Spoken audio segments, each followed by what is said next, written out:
May I please have your full and undivided attention? It is time for the Paranormal Rundown.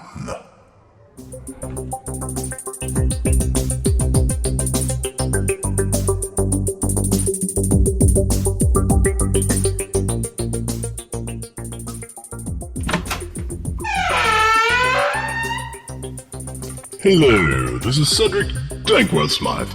I would like to take this opportunity to welcome all fans of the paranormal, the supernatural, the unusual, the entertaining, the terrifying, the horrifying, and those things that go bump in the night and in the daytime too. This is the one and only Paranormal Rundown, where the lads, the gang of nerds, choose from over 2,700 carefully curated paranormal topics. This is Season 2, Episode 8. The Wonder Lads will be discussing, in what may be an internet first, Rumpology. Think of it as Derriere, Divination, palm reading, fictional magical universes. Why does Harry have that magical good and Uncle Dursley not? They never really tell you. The Dresden Files, medieval grimoires, Witchcraft, WitchTok, Skinwalker Ranch, The Cabin in the Woods, and many, many more things, including undefined dread, that state of simply being horribly frightened of the real world. I know it frightens me, but hey, let's pluck up our courage and hit the road. What do you say?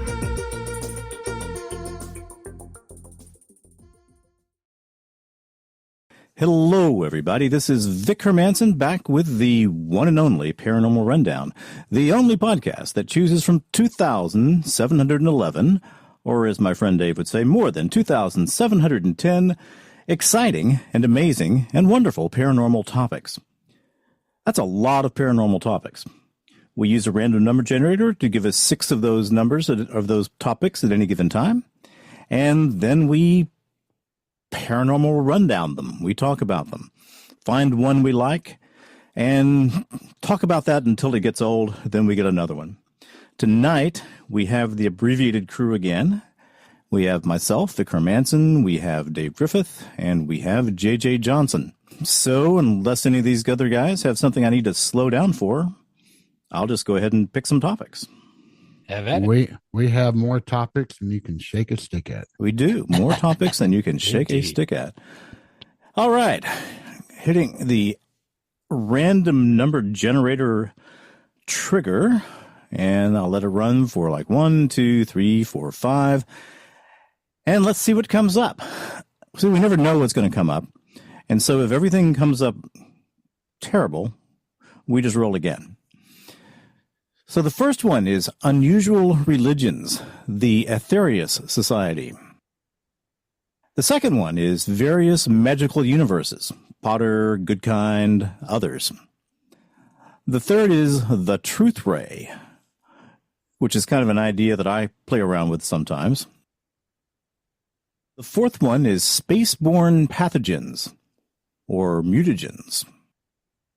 The fifth one is Rebirthing Therapy. The sixth topic is Rumpology.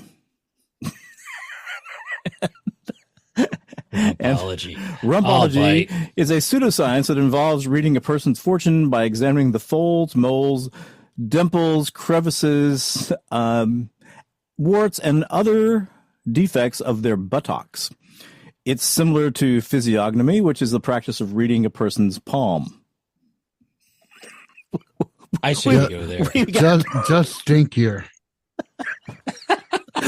We've got to at least talk a little bit about rumpology. I think that's where we go. I think there's lots of meat there. So I like rumpology. I also like magical universe. Well, we could actually do both of those. And there's no rule that says we have to use a new roll every time. We've got 2 good rolls. I like the magical universes too. Excellent. Okay, so do we hit Rumpology or magical universes? We got to do Rumpology. It just demands to be done. I think so. Have you ever walked along the river walk there in New Orleans? You know, Yes. you've finished you're tired of the French Quarter, you're tired of Bourbon Street, you're tired of all that stuff. You want to do something else, so you head on over to that little river walk where they've got all the little weird shops. Well, they've got palm readers everywhere. You know, that must be the highest per capita incidence of palm readers anywhere in the world, because they're just all over the place. Now, just imagine if instead of all those being palm readers, those were rumpologists. I'm just trying to think, you know. Some of them are outside. Well, you got to too. sign some kind of waiver or release, you know. I mean, to show your rump to somebody. Come here, Sonny. Drop trowel. I can just see, you know, someone fairly attractive young lady. Oh, come on inside. Let me look at your rump. That just sounds like a lawsuit waiting to happen. Well, you believe me, there'd be waivers up and down. Do they actually give you a complimentary wet tissue beforehand? Well, I'm thinking, I mean, it would just almost have to be kind of a clinical thing. Okay, you walk in, you know, you sign your waiver, you pay your $100. How much does it cost to get your palm read? Do you know? Well, like $50, maybe a little cheaper, depending upon how good that palm reader is. Yeah, or how much they need to make that week. How busy they are. Well, I was in New Orleans one time with the only reason I ever go to New Orleans is if I have a client there or I'm at some kind of conference. They love having conferences in New Orleans. And so the people I was there with, for some reason, really wanted me to get my palm read. And I said, look, guys, I don't do that kind of thing. Just, you know, that's not part of my spiel. I don't do that. Mm-hmm. And they were almost offended. We'll pay for it. So I never did get my palm read, but I suppose if they'd had rumpologists, they would have probably been pressuring me to have my keister read also. But anyway, I had my palm read when I was younger, you know, like late teens. Well, but certainly not as an older adult. Well, I mean, there are a couple of things that come to mind. First off, I don't know anything about rumpology. and however, so you say, being a person of, you know, former in the medical field, I've seen a lot of rumps, and I can tell you that, you know, with sort of a broad range, they're just not all that different from each other. So somewhere along the line, somebody did a lot of work to sort of catalog the lines that people have in their hands. Mm-hmm. And they decided that was what they were going to base their readings on. So I don't know how that happened, but I wonder who did all the cataloging of the various rumps for the rumpology shops. Well, man, I wish Father Mike were here. Different. Yeah, he'd have fun with this one. It's not that different than what phrenology. Well, reading the bumps on your head? Yeah, I mean, everybody's got bumps on their head. Rumpology, palm, I mean, I wonder if it is similar to the concept of, you know, we've talked about tarot cards, and we've talked about, you know, I mentioned the psychic that my mom used for a while that used playing cards, right? It's not necessarily the implement that is driving the reading. It is just a tool for the reader.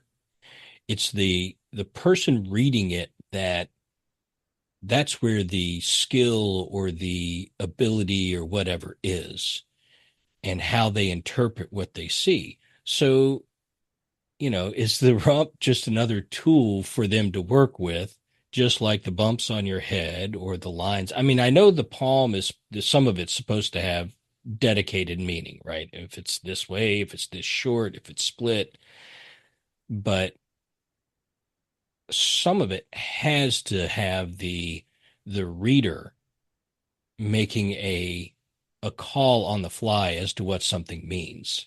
If it's somebody who actually has ability to do this, so that's like just read a book. That would almost be like a divine gift, where it doesn't really matter what you're reading. Right. You could be reading the pattern of your nose hairs or the folds in your ear, and whatever information is there, then the divine gift kicks in, and you get to know something about that person. Right. Correct. That's where you get dice, tea leaves, entrails. Exactly. The list just goes on and on and on. And as opposed to entrails, looking at somebody's rump might be a much more enjoyable experience for the diviner. Well, Might. I hope that you're not spreading cheeks and then doing some brown. I mean, I can't imagine how you're reading the rump without seeing every part of the rump. You certainly. Well, maybe you're trying to connect the dots between acne or pot marks and create little constellations on their ass. I mean, that'd be awesome. Does anybody know who Jacqueline Stallone is? Is that like Sylvester's mother or something like that? Or Not a clue. No idea. All right.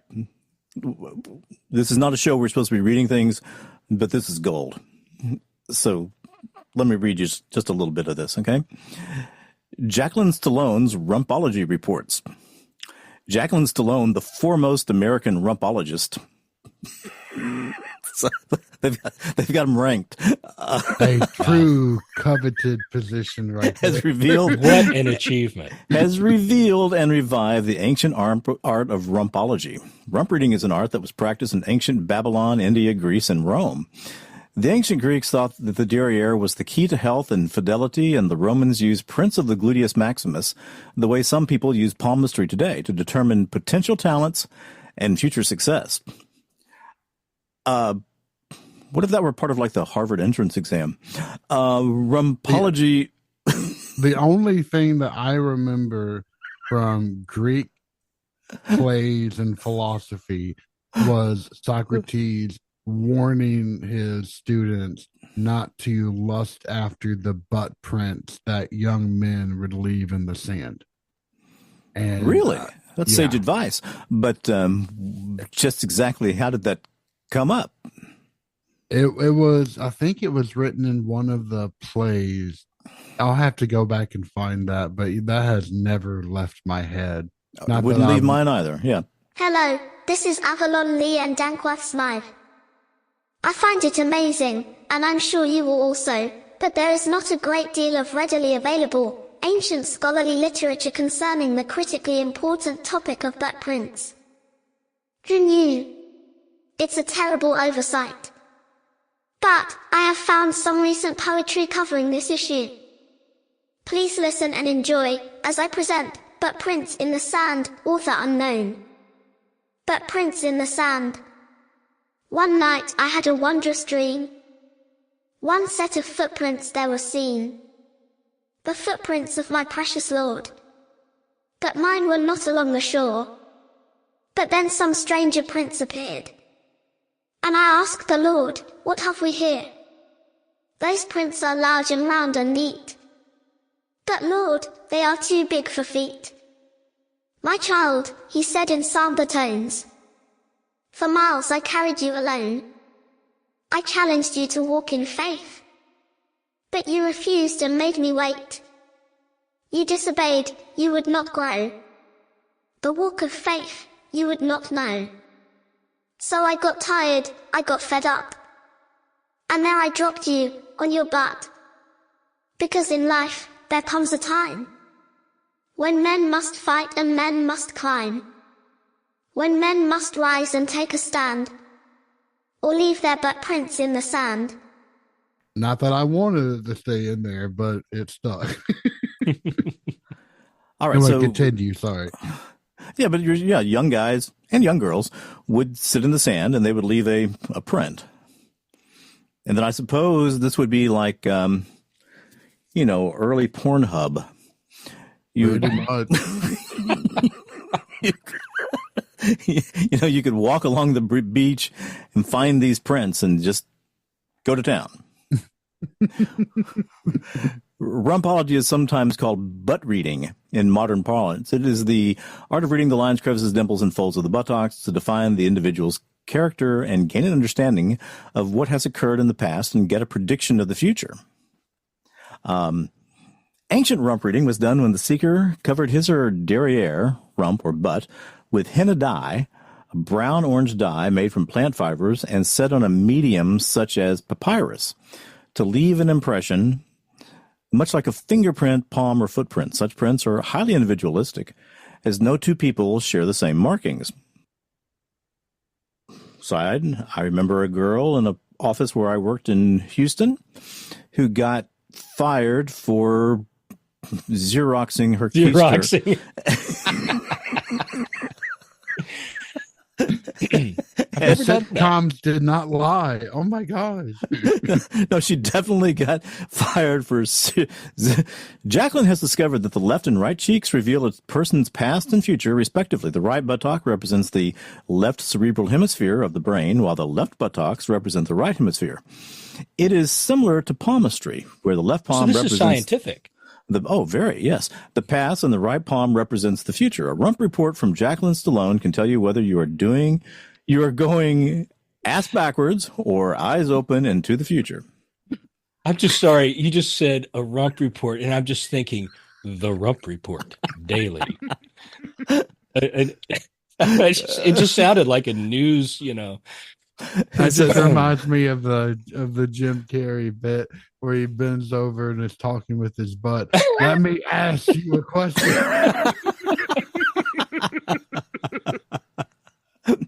I tickle myself too much. I have been asked about the gluteal cleft. It is more than an advertising sign for plumbers, teens, and nonconformists. It has real significance. It's a natural part of the human body and of vital importance. It represents the division between the yin and yang, good and bad, light and darkness, between your past, left cheek, and your future, the right cheek. Well, AI breaks this stuff down and makes it real easy. Oh yeah. You could have AI. AI. No, I mean on the internet, just the response. It just basically says pear-shaped means that you're patient, down to earth, and steadfast. A round pattern means you're open, optimistic, and happy. Flat means vain, negative, and sad. So you don't want to have a flat butt. And apple shape means confident, charismatic, dynamic, creative, and enjoys life. So I'm pretty sure mine's an apple shape, but I just based on the description. Well, we're going to have some proof on that. Oh, I'm not going to brag, but I got some junk in my trunk. So. She goes on to say that I have noticed in my years of rumpology reading that it often has characteristics of personality. Many bankers' clefts are very short, while lawyers are very long. It can also vary in width, with politicians seemingly extra wide and cops notoriously narrow. That's all I have to say there. All right. So, I guess that's a thing. Bottom line is, what kind of person goes to a rump reader? The truly desperate and or the truly gullible? I don't know, but God help you. Look, there are people who are very serious about getting readings about their life, their future, to know themselves better, whatever it is. And this would just be another method. It'd be a little kooky, right? I mean, it's a little different in terms of a method, but yeah, I if you were really into it, I could see if you were bored of having your cards read and your palm and, you wanted to try something different, I could see trying this. I wouldn't, but I could see it. I've Well, had my palm read once, and it was actually part of a work event, really? Wow, that's just believe it or not. Oh, no, I believe it. It What was did they tell you? it was working for the American Chemical Society of all places, Uh-huh. the academic arm that oversees all academic standards for chemistry. And our little consulting group had a an after work event where it was just drinks. And for some reason they decided to hire a palm reader. And she gave us all palm readings. And I felt so bad for her, not because of what she was doing, but we had a friend, really good guy, but he is a staunch non-believer in any and all things. Nothing paranormal, supernatural, spiritual, anything. Nothing. And in fact, if you profess to have a belief in something like that, then it will then be challenge after challenge after challenge. Oh, one of those guys. Okay. Yeah. And he decided to spend the rest of the evening just berating this poor woman. And I finally went up to her afterwards and said, I am so sorry. We'll try to do our best to intercept him, but it ain't working too well. So he would have been the aggressive atheist kind of guy. Yeah, that's a good way of putting it. Mm-hmm. Well, I've run into a lot of those guys. I mean, that's your standard atheist in Mensa. They, I'm atheist and I'm proud of it, and I'm not going to stop telling you until you're an atheist too. Yep. So, gotta love it. Well, so here is an opening. If anyone out there in Paranormal Rundown land has had their rump read, we really want to hear your experiences. feedback at paranormalrundown.com. Feedback at paranormalrundown.com. We need to know who's had their rump read. And when Chris listens to this, he's going to... And by the way, we will take you absolutely seriously. This is, you will be treated with the kindest of kid gloves ever known to humanity. Because I would really love to know someone who has had this done. And it would be fascinating to hear of a story where someone had this done and it was an accurate reading. Yeah, absolutely. It's like palm reading. It's not something that you have significant control of in how your print unfolds as you grow. No, you have no control at all. It's one of those, I guess, with your palm, it almost implies you have no control over anything, right? Because if your future can be read from your print in your palm, then that's set at almost birth, right? I mean, you have your print's your print. It's not. Well, I mean, there's some epigenetic stuff in there. So, for instance, identical twins will not have identical fingerprints. Different. So, there are a lot of things like that. If you were to get your little or your old calico cat cloned, which you can, for a lot of money, you'll get a cat, but there's nothing that says it's going to have the same coloration, the same markings as your first calico cat, because how those markings occur has nothing to do with your genetics. The overall nature has to do with her genetics, but there's a little orange patch here and a little black patch here and a little white patch here. Those could be shifted around entirely for the new clone cat. You're not necessarily so. With your palm, there must be other things that influence how these lines turn out. Oh yeah, I mean, honestly, depending upon the culture that you come from, you get some really interesting ideas going on. Like, for example, in a lot of Eastern cultures, there's a lot of validity put into palm reading. My wife actually knows a decent bit about it. But even beyond that, the Japanese truly believe that your blood type determines your personality. I have heard about this. Like if you're an A blood type, then you are outgoing, you are energetic. If you're a B blood type, then people will actively steer away from you because you're a negative. There's a whole host of you're passive, etc. So, but I mean, and to relate all of that back though in the Rumpology description that you were saying back to yin and yang, I have helped my wife study for a lot of her acupuncture class and even some yoga stuff.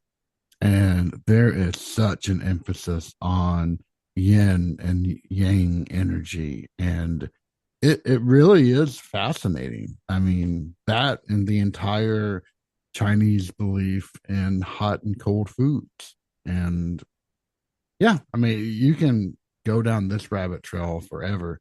Just hopefully elaborate on that, JJ, the hot and cold foods thing. Oh, yeah, it's really interesting. There are foods that are classified as that will warm your internal body temperature up, and others that will make it much colder. And for example, if a woman is on her period, then you don't eat ice cream, you don't eat watermelon, you don't eat cucumber because these things will lower your internal body temperature. Whereas if you eat spicy foods, I mean, and it's not self-evident. Some of these things are just completely out of left field, at least to me. But this is why my wife will never drink cold water. It's always hot water or at least lukewarm water because she doesn't want her body temperature to decrease. And what's the downside of having your body temperature decrease? You're much more likely to become sick because that allows pathogens to bloom in your blood. Okay. What about my blood type? I'm a O positive. I have no idea.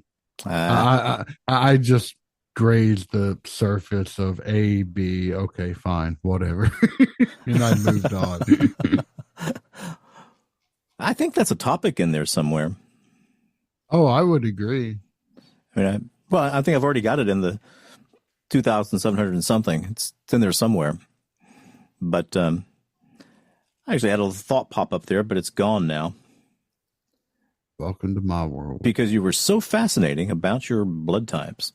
Oh, what I was going to say was if you ever got a Vietnamese woman who was giving birth, they would insist that you turned all the air conditioning off in the room. They would bring heaters in, which is hard to get approved in a hospital, because biomechanical engineering needs to come around and make sure the heater is fine. But they wanted it to be a sauna in there. So they would run the shower and on the hot and let the steam come in. And of course, working in there with your scrubs and your gown and your mask and all that, pretty soon you were just soaking, but they would not let you cool that room down.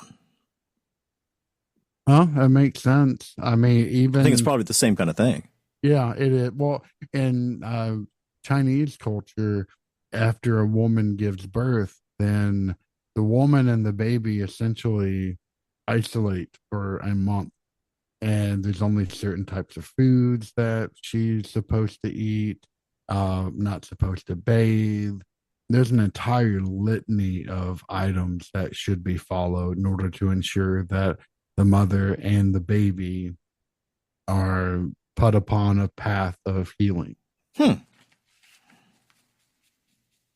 Well, I mean, I guess I look at a lot of these things as, I don't know, what would you call it? Observational science over time? Yeah. That for generations, they've noticed that, okay, if we do these things, mothers do better. So even if there's not an absolute statistically supported justification for that approach, there's grandmother wisdom support for that approach. Well, it's kind of the same thing that you got in the Hebrew Bible when there was prohibitions against touching dead bodies. Mm-hmm. That makes total sense of why you're not supposed to do that. It just cuts down on disease transmission. Right. Yeah, it a lot of this stuff makes sense from avoiding sickness, but when I think the heating and cooling, it's almost counterintuitive because you think cooler temperatures are less prone to serious, like even like bacterial or fungal activity than warmer temperatures. I mean, unless you're talking really warm, right? And you find that in Nordic cultures. Uh, in fact, like with newborns, people in Scandinavia, Netherlands, I've seen a lot of videos in which they'll practice opening the windows, letting the cold air come in. Yeah. Well, here's an article about how to become a rumpologist. All of the best rumpology schools. Arizona State University. Let me guess. I know what I'm doing next month. Okay. Well, I think that topic's probably pretty well bottomed out. That would be accurate. Come on. I get at least a little bit of a kudo for that. Yeah, that was pretty good. But you do know what the number one occupational hazard for rumpology is, though, right? No, I do not. It would be the dingleberry. Although, I wonder if there's a dingleberryology. You wonder if what now? If there's a practice of studying dingleberries and their composition and where they grow and how much hair is in the crack. Well, of course. I mean, those would all be additional data points. I guess it just depends on how. Well, see, okay, but wait a minute. Wait. I said bottomed out, but I may be wrong. Okay, so perhaps when you go into the rumpologist, you don't want to take a shower and get everything perfectly clean and shiny and spiffed up. You just want to go in the way you are. Okay, because that's going to give them a better understanding of your character, certainly your hygiene, and like tea leaves, maybe those patterns carry meaningful information. You ought to see the look on Dave's face. It would certainly make it easier for the, not only for the touch and the visual, but also for the taste test. Right. Well, this used to be the Paranormal Rundown. And actually, that reminds me of something. My wife would often, like, one of the major topics of conversation is, hey, did you poop today? What did it look like? And yep. I mean, if it was appropriate for the Chinese emperors, which would have people that would actively study their stool every single time. Every single day. Have you seen the movie The Last Emperor? Yes. You remember that scene at the beginning? Little boy, he's the future emperor, and he's got, 25 saffron robe monks around him. And so this little boy, kind of does his thing in a little pot, and, they clean him up, and this guy's smelling it. He said, no tofu for 2 days, and no meat. I remember seeing that and thinking, I want one of those guys. I guess that's sort of like reading tea leaves. Sort of, yeah. Scatology. Scatology is what it would be called. But, okay. Okay, so on to magic something. Well, the reason I put it in there is because one of the things that is really poorly done in most universes, most fictional magical universes, is they never really tell you the mechanism of how magic works. So, I mean... Boy, do I have a recommendation for you then. Okay. Garon Whited. He wrote the series called The Night Lord. and it's a truly bizarre series.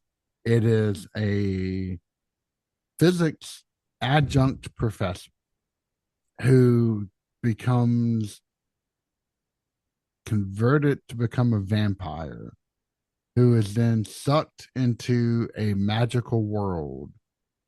But he's an engineer by trade. And 99% of these books are just asides into how this latest idea in this magical slash scientific combination of a world can actually function. And it is utterly fascinating. These are some of my favorite books, and they're long. They're like 900 pages per book, and I think there's 6 or 7 of them now. And it's So this is an obsession of his. Oh, it is. I see 6, yeah. In fact, when I was in Tennessee with my eye injured and I couldn't see anything, for 3 days, I sat on the couch and did nothing but listen to his latest book. And you were probably quite happy doing so. I will take you up on that. It's really good. The writing is so strange that maybe you won't like it, but to me, it's the perfect kind of fix between high fantasy, high science, all kinds of stuff jumbled up, and then taking an engineer standpoint to explain how it all works. And it's magical to me. Well, okay. Can you tell us or give us an understanding of what the rules of magic were in that world? Not without spoiling a whole bunch of different things. Because I'm happy being evil. There's different types of worlds. There are worlds in which are very rich in magic. Yeah. There are worlds which are extremely poor in magic. But he finds a way, even in these poor magic worlds, to create these types of circuits which can conduct magical energy, so he can still charge like teleportation circles and gate circles. And he has this entire elaborate system of how he can communicate and keep time locked to each other, because time varies dramatically and not in predictable ways between these various worlds. It's too good. It really is. All right. So before he got there, were there other engineering minded people who were trying to figure these rules out? No. Okay. So he was the first person to bring reason to the magical world. Exactly. He took it as a physicist would. That's pretty cool. And try to break everything down. But the other point I wanted to talk about, not so much about his work, but just in general, of how absolutely far-reaching some of these books are. Like, for example, have you ever read anything by I think it's Michael Vance? I have not. His work is actually kind of the basis of what D&D's magical system is built upon. Okay. And that just has extreme far-reaching impacts, especially given the number of people that are writing about it, playing it, participating in it every single day. In fact, there is a creator who he's a PhD candidate in physics, and he has been writing spell guides about how to write spells out. He's created a spell book in which all of these glyphs, and he's programmed everything to create these spell charts based upon level and targets and all this other stuff. And then he just got through creating a magical engineering book, which goes through how you can craft circuits for magic spells in D&D. It's fantastic. Well, go ahead, Dave. I read a series, and you may be familiar with it because the Amazon started making the show for it, for Wheel of Time. Yes, I remember that. Robert Jordan's the author. I'm iffy on the series, but the books are fantastic, and they're like that. They're 800, 900 pages long, a lot of them. And there are 5,000 of them, aren't there? There's 15 or 16 books. Not quite 5,000. And not quite.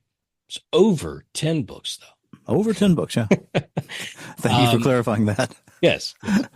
But I read them I started when the second one came out, and I've read the whole series probably 3 times now. But magic in that world is very well defined, unlike any other book that I've read, which is why I'm interested in reading this Night Lord series. The magic in that world is broken down into 2 sources of magic, a male source and a female source. Okay. And then the way that the magic is worked is you split it into the element forms of that force. So you have, just imagine white light, right? And you split off, yellow for this, blue for that, but it's done as air, water, wind, or air, water, earth, fire, and spirit. And then the way that you work each individual one of those elements of the magic is by tying them together to do certain things. So you're like tying knots in it. You're weaving it into a pattern to do this, whether that be lift something up or create a shield or cut through something. And the way you weave the different elements together causes additional things to happen. If you use a little bit of earth and a little bit of fire, you get this effect. And when you weave it in that pattern, it does this thing. It's very intricate. And it's really, really cool. I've never had an author describe so well how magic was worked. You don't see that in the show as much. It's more generalized, but in the book, it goes into a lot of detail about that. Well, I guess the best series of books that I've seen that try to give you a clear understanding of actually how magic works there are the Terry Goodkind books. Mm-hmm. Yeah, I've read all of them. Which is kind of Atlas Shrugged with diamonds. Not diamonds, with dragons. With dragons. Atlas Shrugged with dragons. And I like his view of magic. I mean, magic is something that everybody has at least a tiny amount of. Just about everybody. Except occasionally you get somebody who's, what do they say, pristinely ungifted. And they don't have any magic at all. So if you're a guy who depends upon magic to tell when someone's getting ready to invade your castle, well, the best thing to do is to get a bunch of these pristinely ungifted people together and make a pristinely ungifted magic fighting squad, because you're invisible to everyone else in the magic world. You're invisible. Right. The other thing I thought was two things I thought were very cool. He has, instead of the elements, he has subtractive magic and additive magic. Mm-hmm. And additive magic is something that is, if not benign, not exactly dangerous to most people. Subtractive magic is dangerous. Right. And certain things in the world, you have to have at least a little bit of subtractive magic to do. So they've got this creature, I think it's called the Slyth, Slyph, Slyth. and she's a magical taxi or magical transport device moving through underground tunnels all over this magical world. But in order to go inside the Sliff and travel with her, you have to have a little bit of subtractive magic, which I thought was a pretty cool idea. But the other thing is, he's talking about how in this world, most people just take magic for granted, but there's a moth that is involved in cracking certain seeds in order to get its food, and that's how the seed germinates. But the moth uses some type of magic to crack that seed. And so if something were to threaten magic in that world, then there would be these very severe ecological consequences. Anyway, I just like the fact that he thought that through more so than I think most authors do. And I think the biggest culprit in this whole realm is J.K. Rowling. And that you don't have any idea at all what magic is in the J.K. Rowling universe. You have the idea that people can somehow control it, that there are people who can control it better than others. But, does it reside in the wizard? Does it reside in the world? Is it something that, you have people like, what's his name? Filch? He's a squib. A squib is somebody who isn't really quite up to being a wizard, but they do have a little bit of magic in them. Nope. But they never do tell you exactly how that works, which I always found a little frustrating. That's the way many books are. Yeah. In the fantasy genre, right? There's magic is just this thing that you can do things with. It is the aid to the plot line that lets you do unique and creative things that keep it from being normal, just a normal adventure. It's what makes it something more, because you have this variable in there that can do anything you want it to. And so most authors stick with I wanted to do something here. And I wanted to do something there, right? And make the story more fun. I don't need to explain how it works. It just is. So a specific set of rules would limit their options. Right. Well, and that's why I enjoy authors like this, where you do have, they've thought through a methodology and how it works and what its implications are and so on. Have y'all, so my favorite author by and far is L.E. Modesitt Jr. Mm-hmm. Have y'all ever read any of his Magic of Recluse series? Yes. I think Dave has, I have not. Okay. Well, good. Someone else has read him.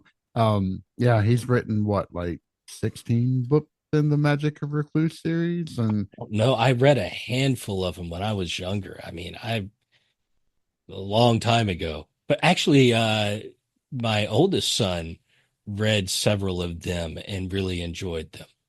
And he's written everything from science fiction to fantasy to mystery he's a really prolific guy. But in the Recluse saga, you have two different types of mages. You have your black mages and your white mages. Black mages are those that are on the side of order, and white mages are those who are on the side of chaos. And white mages, they're known for just burning things. They can manifest chaos fire, whereas black mages, they're really good at defense, at shields. But the funny thing is that because each one of these books will typically take a different mage and go through it, and there are all kinds of timelines and histories that are going on, but mages are not the same as each other. So some black mages are really adept at controlling the weather. Some are really good at shields, and they vary wildly. And the same thing even on the chaos side. That's gone through a few different chaos mages, and they have various different types of abilities as well. And he really goes through and explains it, not only just the magic, but from the politics to the current world events that are going on in these fantasy lands.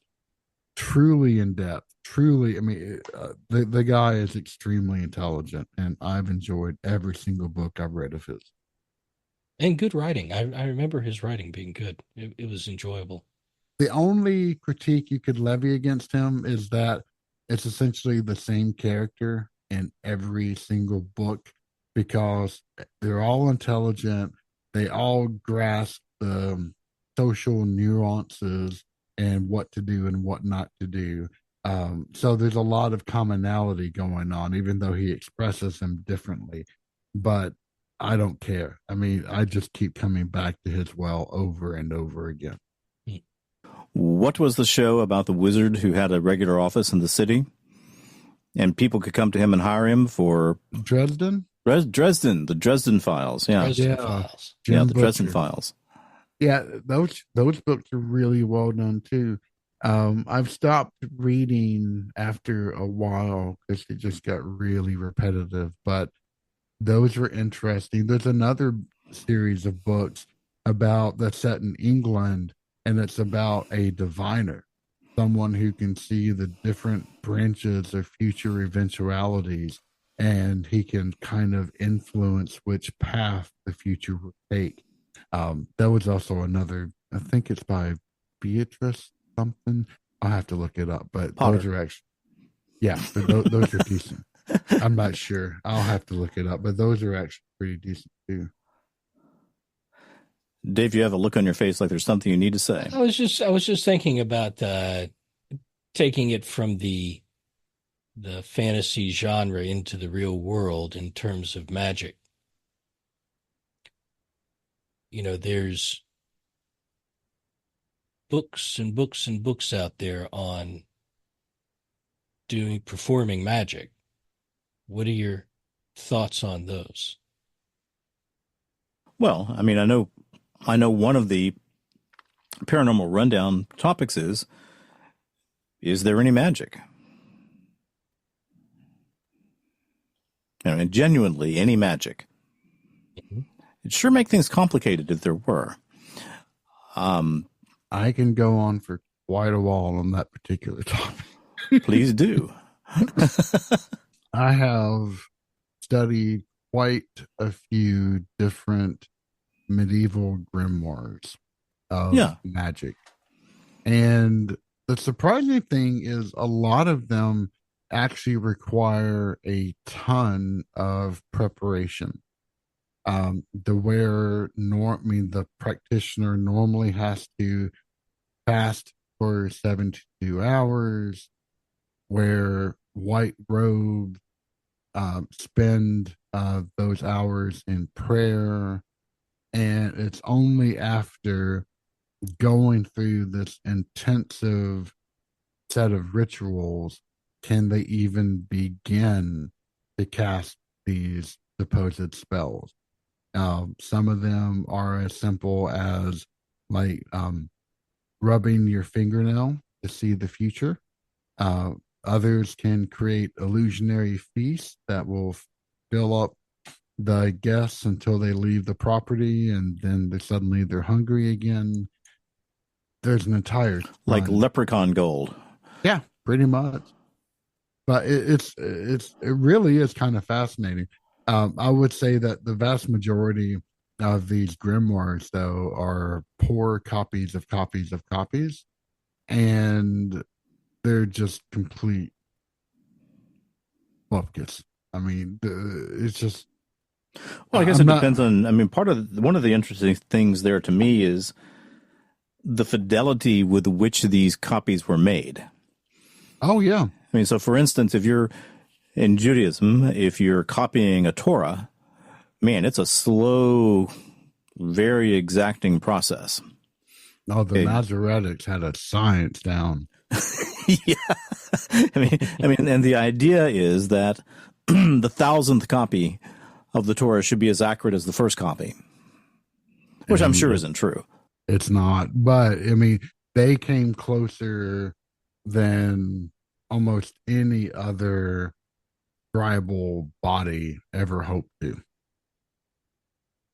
Well, I mean, and so then the kind of fun idea comes to mind of, okay, you've got one of these grimoires. Is that how you say that? Yep. Grimoires.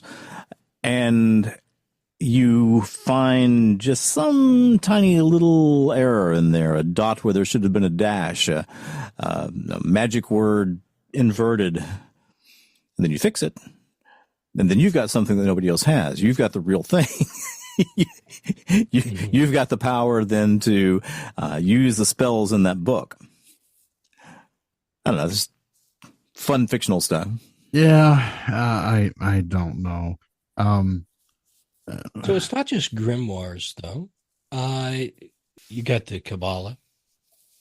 You do. And you have is it the Talmud? The Talmud. The Talmud is sort of the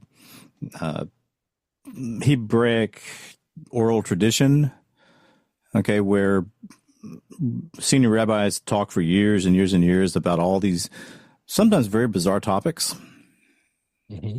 You know, like floating houses and things like that. A lot, mostly about Jewish law and Jewish behavior. Yep. Okay. And there are at least, well, I've got the Steinsaltz Talmud, and I think it's 21 volumes. So what's that? They're extensive. So less expensive I guess if you buy them used. I guess it's mostly the Qabalah then, right? That has some sort of mysticism, magic type of stuff absolutely. in it, right? And I guess in Christianity, that would have translated into Gnosticism, the idea of, the magic behind Jesus and other mystical knowledge so even in Christianity and the Jewish faith, there is some sense of magic, some way to harness the forces of the universe to do something beyond. There are two Orthodox traditions which are magically based: the Coptic Orthodox and the Ethiopian Orthodox. And in both of those, you will find spells galore, but they are all rooted within the divine. So there's no outside. Really, when you think of Christ, it is Christ as Messiah and Christ as magician at the same time. And he was able to wield this stuff because of his position as Messiah. So nobody else could wield the same sort of powers. Like Luke 4:29, when they're getting ready to push him off a cliff, and he says, "No, not today." There's no physical reason they couldn't have pushed him off the cliff. True. Yeah. He gave him the slip. He gave him the slip. Yeah. Okay, so that is from the Gen Z translation. Yeah. No. This was from the Message translation. So we were talking earlier today about Luke 4:29, where Jesus has declared to the synagogue in Nazareth that he is the Messiah. I am the law of Moses. And they get really, really mad, and they're getting ready to push him off a cliff. So we were comparing the King James version to the Message version, where they said, "But he gave him the slip," which made me think of like a Sherlock Holmes novel or something. Hardy Boys, yeah. Hardy Boys or something. And then JJ found an even stranger one, where the Gen Z. That was the Gen Z one. That was the Gen Z thing. They got hella mad. And he's like, "What?" Well, it reminded me of Thug Notes. Oh gosh, yeah. There's there's a nun that actually is on TikTok who is reading the Gen Z translation of the Bible. It's really funny. She's in her 80s and just going to town on and this stuff. she's taking it very seriously, or is she? Oh no, it's very tongue in cheek. Very tongue in cheek, huh? Yeah, but she's, it's a way of connecting, and so it's meant in good faith. It's not meant to make fun of people, but it's still humorous at the end of the day. Well, look, one of the fantasies I have, even though Randy is dead now. Hello, this is Cedric Dankworth-Smythe. Have you noticed the slow cognitive decline of Vicar Manson? Well, I certainly have. He brings up Randy with no explanation as to who that might be. Well, he's talking, of course, about James Randi, famous magician, skeptic, and co-founder of the Committee for Skeptical Inquiry. He had a challenge for years, $1 million, for anybody who could show even the slightest bit of psychic or paranormal activity. He would agree with people as to the conditions of the test. Well, the $1 million is still intact, although I wonder a great deal about Vicar Manson's mind. Was somebody coming along and saying things like, take any regular box that weighs less than 200 pounds, put it in the middle of a room. I will stand somewhere on the periphery of the room, which you've prepared, and as long as the box is not connected to the floor, I'll levitate it for you. And they can do this in anytime you ask them, they can do this. How do you do that? Magic. It is how would the Randy folks respond to that? I mean, they've set up the room. All he asked was a box that weighs less than 200 pounds and is not connected to the floor. And I'll levitate that for you all day long. What would the Randy folks do? Lord only knows. Well, I'm pretty sure they'd try to find some way out of not paying the money, but I mean, accurate. A test that was that simple. And you could anybody could see it. You could, have laser beams in the room measuring whether there's anything supporting it. Anything you wanted to do, he could still levitate that box. Well, I mean, either he's magic or he's got some kind of technology that is undetectable. Which, of course, I mean, the old cliche, any sufficiently advanced technology is indistinguishable from magic. Yep. My mouth is not working very well tonight. Mine usually isn't.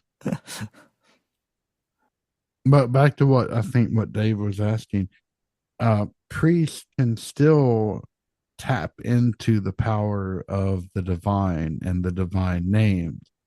And with traditional types of magical writing, which use both black and red ink, which are actually inheritances from Zoroastrianism, then they can go so far as to trap demons into scrolls and then use those demons as batteries to power God's will. In the case, okay, so are we talking in Gnosticism there, or are we talking in Ethiopic Orthodox?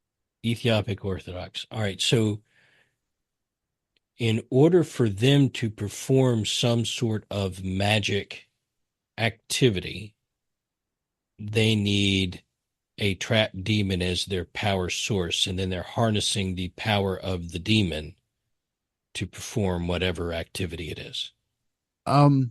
There are things that go beyond just trapping demons, but that's the source of the power for most of the protection scrolls that people wear around their neck.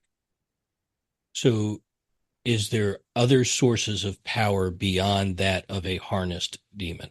Yeah, there are the secret names of God. So if you open up the Fafasidic, the Book of Righteousness, or the Bandlet of Righteousness, and look through it, then there are just paragraphs. So that book is divided into 8 different spells, and there are hundreds of secret names of the divine, of angels, everything.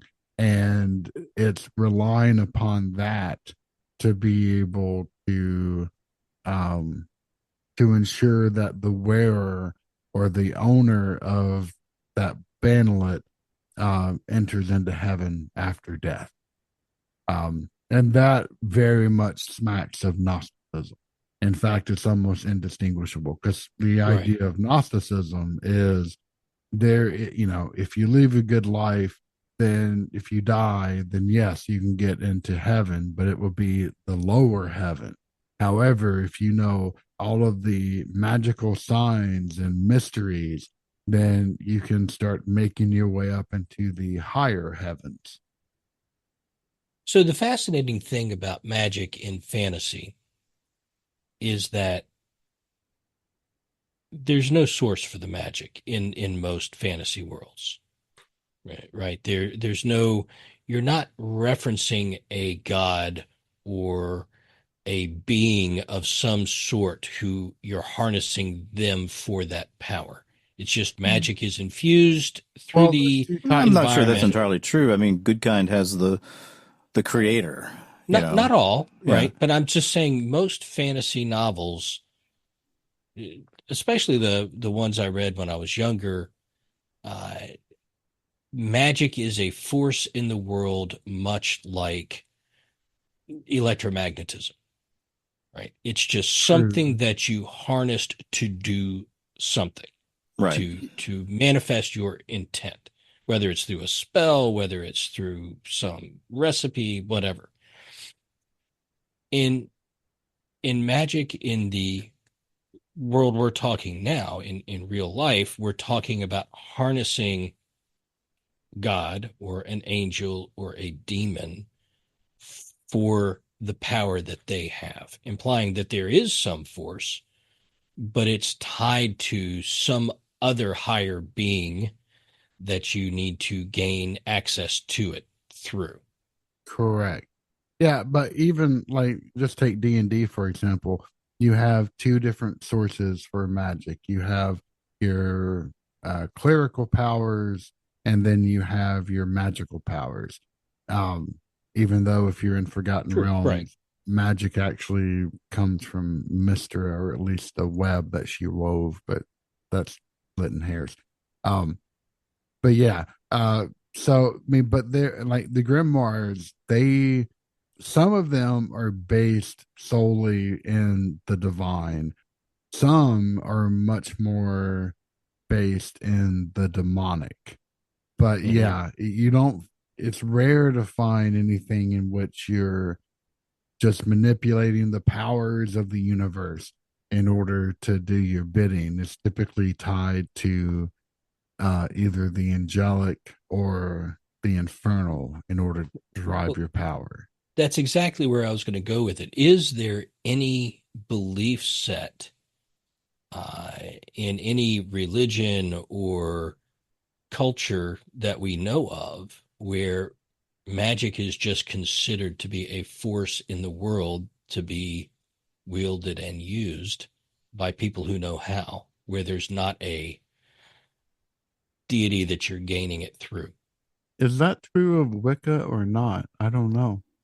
So the big difference here, you have Wicca, and then you have witchcraft, and those are two different things. Please explain. So Wicca is a religion, in which there are deities. I don't know what the current is, but there are beings in there of a higher order that are called on. Witchcraft is a practice. Witchcraft does not require that you be a Wiccan in order to perform it. You are writing spells, you are performing activities, and all of this, and there doesn't have to be any deity involved in that. So I think witchcraft, from someone who's not a Wiccan, would most likely fit the closest to what I'm talking about here, where you're talking about manipulating energy as a raw thing. You're forcing your intent on the world through some mechanism. Well, I would actually argue that you can view the practices of the Church of Satan through either that lens, where it's an independent force that you are exerting your will over, or you could take the view that I have, and that they disavow of that it all comes from the infernal. But to hear some of the talks of the former head priestess of the Church of Satan, who then when her coven would enter into the magical sanctum that they had set up and then practice their spells of destruction upon individuals, it's it was chilling. Yeah, that would be a lot like witchcraft from that standpoint. They're not calling on Lucifer specifically to do that, correct? Correct. As they say. Whereas the Satanic Temple, are they the demonolatry? They're the ones that actually profess to believe. No, none of them profess to believe in Satan. One of them does. The temple doesn't, and the church doesn't. There may be another arm. I thought there was one out there that actually does profess, but okay. So the temple, they take Baphomet to be their symbol, in almost everything. But the church, the temple disavows any belief in magic or anything else. The church is the one that really believes in magic and metaphysics and all the rest of it. Gotcha. And I know that there are people who perform ceremonial magic, but even in that case, a lot of that is tied to entities of some sort, whether it is summoned demons or angels, even. Yep. So that's interesting.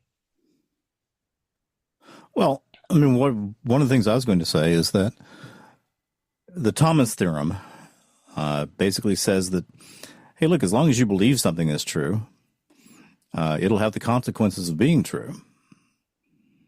If you believe that there are Bigfoots out in the forest, then that's how you're going to behave. That's how you're going to interact with the world.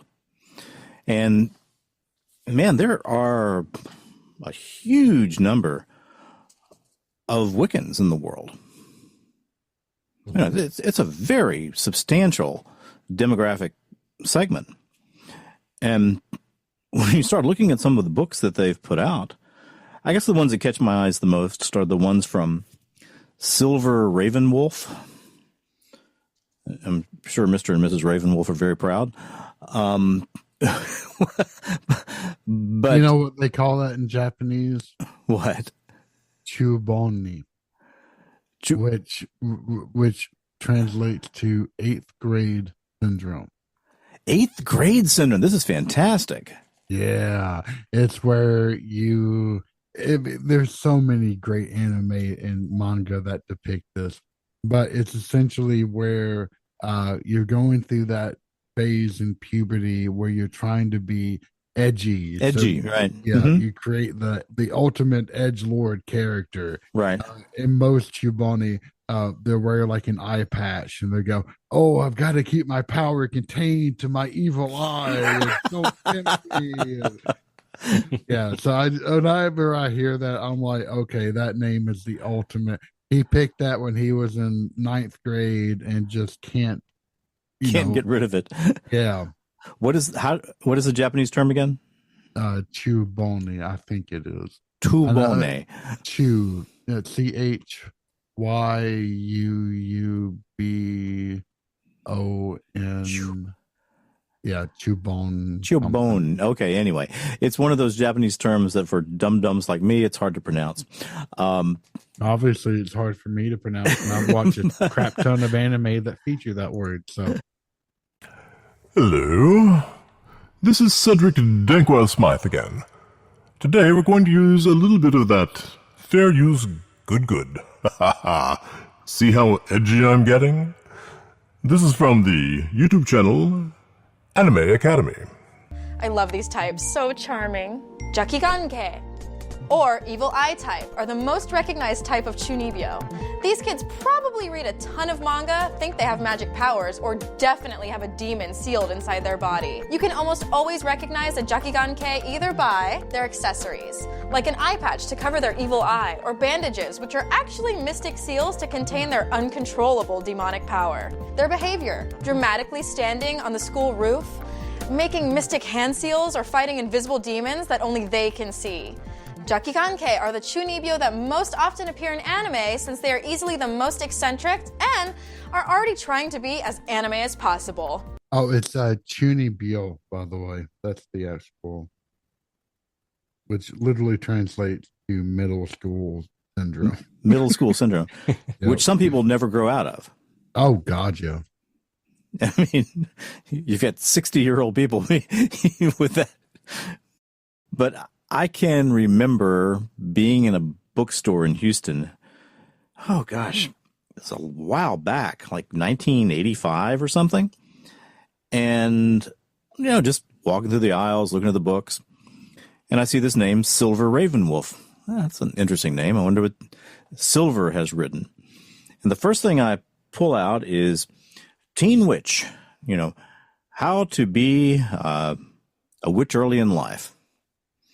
And it's full of spells, some of which are, some are silly. It's things like, a love potion to get the boy you love. And it would be things like, take 7 sweet tarts, dissolve them in lemonade. I mean, really silly things. But the idea of imbuing these actions with some magical power was there in the book. And then as you get into the book, it gets to be a lot less innocent. And then she's talking about using Wicca to help develop your budding sexuality and all of this. People get real mad about these books, but they're still out there. To Ride a Silver Broomstick by To Ride a Silver Broomstick, yeah. Mm-hmm. She's a very popular author. She, look, being a free speech absolutist, fine. Go ahead and publish your books. I mean, it isn't my obligation to protect somebody else's teenager, but it's somebody's obligation to protect that teenager. Sure. Well, I was a teenager and I had books on witchcraft, not Wicca. Yeah. What was the guy's name? There was a workbook I had on it. A workbook? Yeah, man, I cannot remember his name right now. We actually have a book by him on ghost hunting. Yeah? I used to have all kinds of Llewellyn books. All kinds of what? Llewellyn books. Is that's a publisher, right? It's a publisher, yeah. Yeah. And they're publishing magic, witchcraft, legerdemain. They are publishing anything from New Age to witchcraft to magic of any type. That has been their bailiwick. Raymond Buckland. Okay. I had Buckland's Complete Book of Witchcraft. What did you learn from that book? Well, what I learned from it was a lot of what they are doing is the activities you're performing, the spells, the activities of using candles or different physical things together, you're trying to find a way to represent your intent. Okay. You want something happened. You want something because it would have you like come up with your own way to do something. You're, using these tools. How would you cause this to happen? And so Right. you're looking at taking things that represent the components of what you want to happen and put them together and cause them to be the vehicle for that thing to happen. Okay. So it's all ways to manifest your all ways to intent. manifest something through some force or mechanism that's never defined. Yeah, that's what I remember from the book. Now, remember, I was like 16, so it was a long time ago. But it wasn't as much like a book of spells. Mm-hmm. I think it may have had some spells in it, but it was more about how do you create your own spells, your own ceremonies or ritual to manifest your intent. Did you ever learn how? Oh, I never practiced anything. So, no. I think I'm glad about that. Yes. In fact, I thought of stuff that I remember thinking through some things, but I never did anything. Well, my thought is, if there is any validity to any of this, the chances of it being used constructively are about nil. Well, I think that the majority of people will do this tell you all day long that they're doing this for good. And I think that is much of the intent that they are.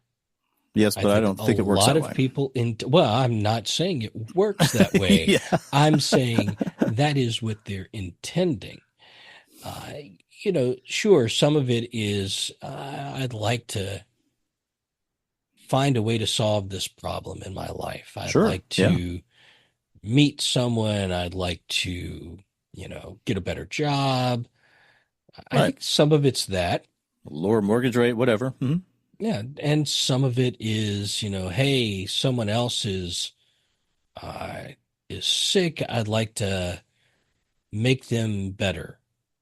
Or there's a war here. I'd like it to stop.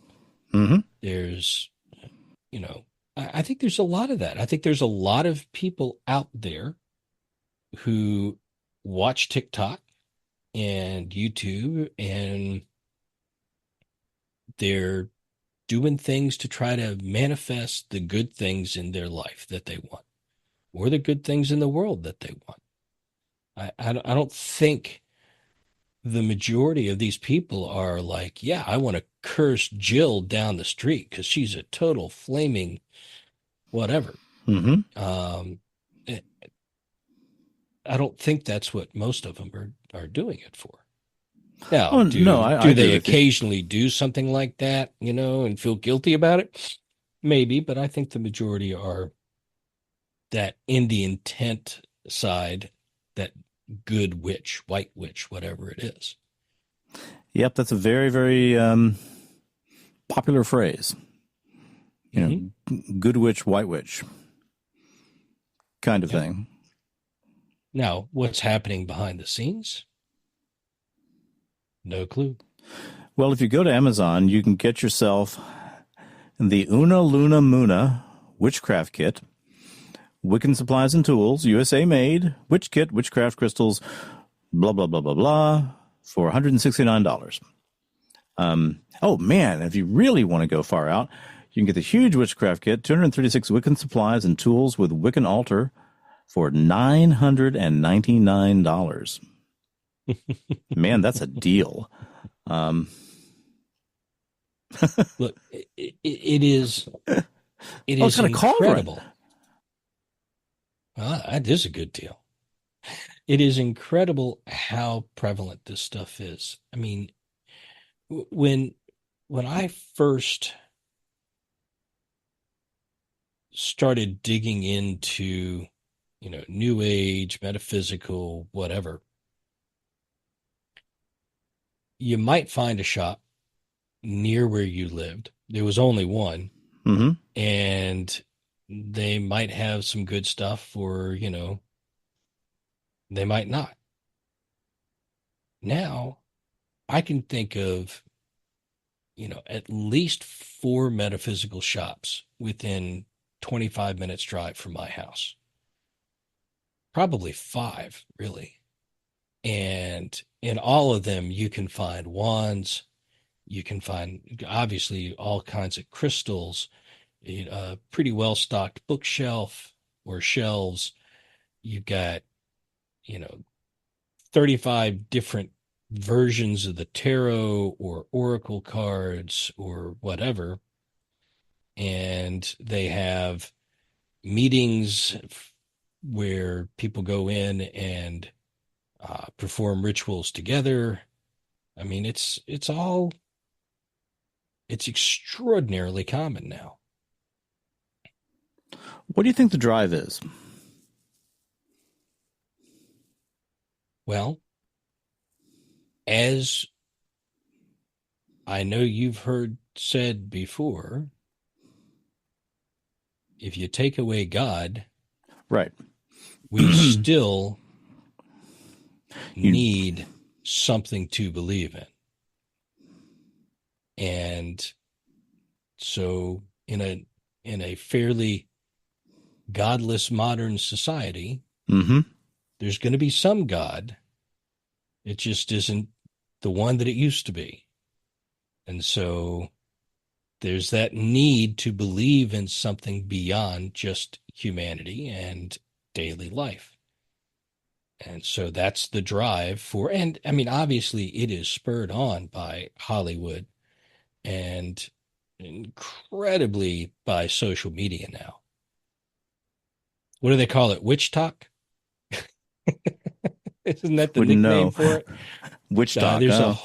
There's a whole subsection of TikTok that is all videos of people on how to do this ritual or that, where to get your ingredients, what to use, what the calendar holds for you this month. JJ, I know you've seen all that stuff. I have. In fact, one of the scarier ones is she's an Asian lady who comes on and talks about her decade plus experience in summoning demons and how it's had no effect on her whatsoever. Of course, right. Because she is just so much smarter. And I just want to beat my head into a wall. Yeah, well, and you've got to wonder, why is that? And so my speculation would be is that she's had no problems with that, so that she can tell the whole world she's had no problems with that. And Or as she's soon been as her instructed to tell message the world is she's no had no longer- problems with that. What's that? I said, or she's been instructed to tell the world that she has no problems with that. No, my guess would be is she's had no problems with it. And, it's all a game. And then when it's done with her, when her messages no longer need to go out to the world or somebody else is the new thing, it's going to tear her life apart. That would be my guess. And that she's going to have nothing left to fall back on? In that it is waiting for when it doesn't need her to be happy and successful anymore. And then it'll do what demons do, which is destroy. And corrupt and putrefy and all the rest of it. Mm-hmm. Okay, I have 6 new topics. All right. Would you like to hear them? Nah. Yeah. Okay, I'm going to this hold is a my fairly, envelope up to my head and guess. This is a think the fairly first good topic set of is- topics for JJ. Topic 1, the Sith. Topic 2, secret space programs. Topic 3, is Noah's Ark really on Ararat? Topic 4, Skinwalker Ranch. Topic 5, the Great Old Ones. Topic 6, Juhatsu, Jouhatsu, Japanese abnormal psychology, those who disappear. Well, I mean, man, my JJ, heart- it's almost as like I. well, I don't give a rat's ass about Skinwalker Ranch. I'll tell you that right now. But I don't know anything about it. I've never seen the show. Okay, I've small tangent on that. Why? Why have I never seen the show? No, Jay. I want to know why JJ's okay. incredibly harsh response to Skinwalker I don't Ranch. believe I have seen a few episodes, and I don't believe a gosh dang thing about what they're depicting. It's just, I mean, it's the same thing with any of these types of shows. I'm not saying that there's nothing legitimate, but it's just always drumming up and making the tiniest thing into the biggest mountain in the world. And I just can't stand it. Gotcha. Well, I understand what you're talking about, where it's like the ghost shows or the Bigfoot shows, where they're going crazy over a tiny little thermal image on the other side of the woods. Oh, that's a Bigfoot right there.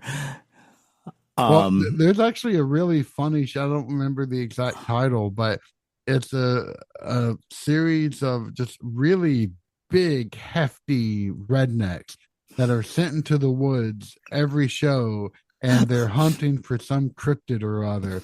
And they never find anything, but yet, there's all kinds of drama, though. There's a bent twig here. That means something big came through here. It's just friggin' hilarious. Yeah, I get kind of tired of that kind of stuff. Well, my you heart. say this. Go ahead. Skinwalker Ranch and areas around it have had people investigate much beyond the show for long before the show was done. Mm-hmm. That area is notorious for really, really odd activity. Gotcha. Oh, I believe that. I just don't. It's just the show itself that I absolutely abhor. The show is annoying to me in the fact that, especially for the first season, there was pretty much nothing significant captured. As the seasons have gone on, there's more, right? Especially up in the sky above it. There's some interesting stuff that starts happening, but I like the idea of scientifically addressing the place, right? Going through and treating everything from that standpoint. But I don't know. It'll be interesting to see where it goes, because if they actually get something significant, we'll see it. Okay, I never watch TV unless it's a movie or something I'm watching with my wife. And that's, keep the marriage strong, spend time together, talk about things, sort of stuff. So other than that, I never watch television. What have they found there at Skinwalker Ranch? Well, they have, I think I've seen 2.5 episodes or 2.5 seasons, so I haven't even watched all that makes the you an latest expert. stuff. Yeah. And more than that. When they do tests where they start shooting rockets up with instruments on them, they start seeing stuff up in the sky, not their rockets. Well, yeah, dang right they do. But it said something up there. Lights showing up that look like they belong to a craft or something that are, going across and disappearing.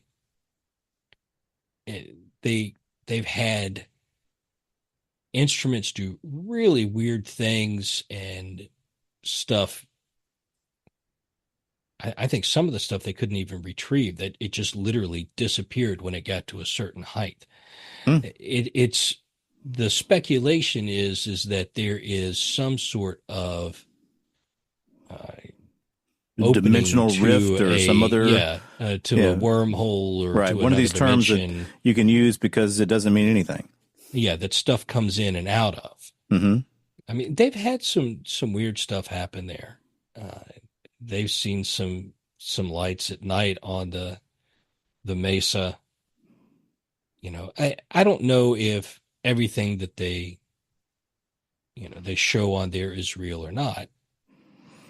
They do over dramatize. Oh, of course. Stuff, Yeah. right? And that's because we as watchers seem to demand that. Right. That's what the audience wants, is they want the, which is annoying.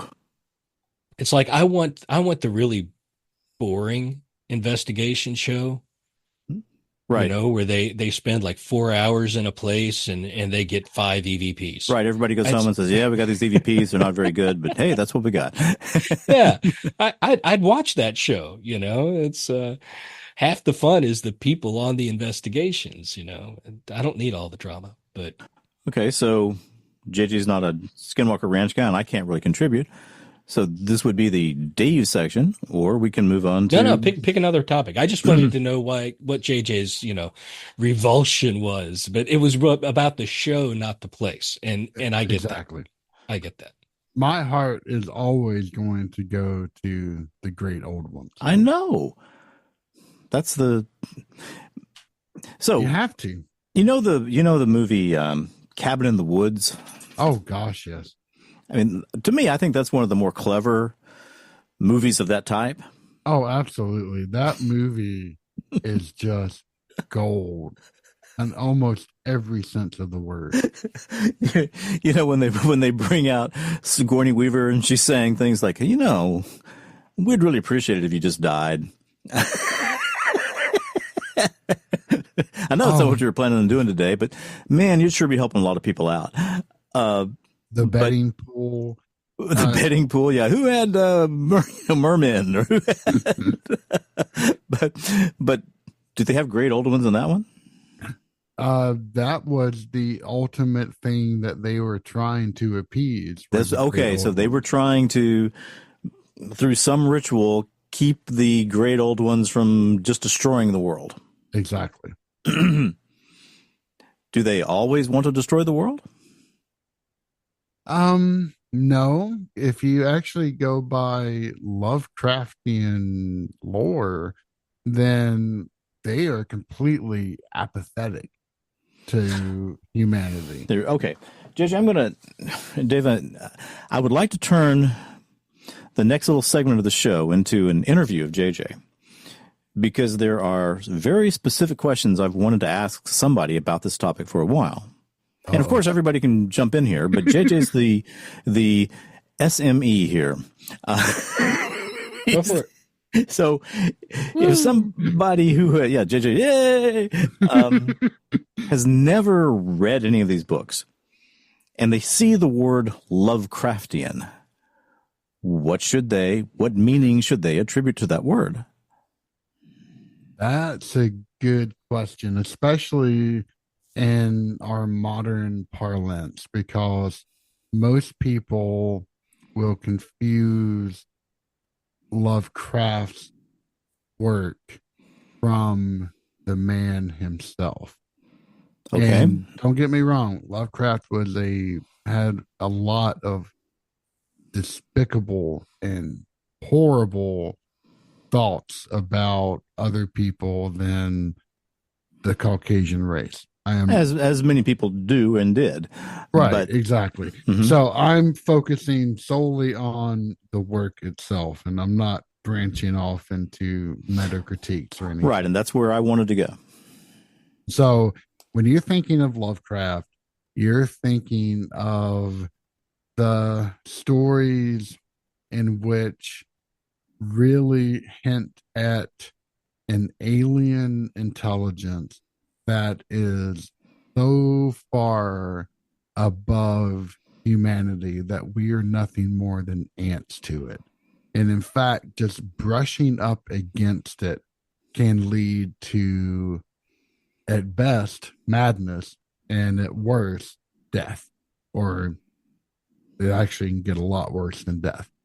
But there are so many tales in which they will find, a researcher will find these ancient religious artifacts, and people will be worshiping them and have been worshiping them for longer than written history.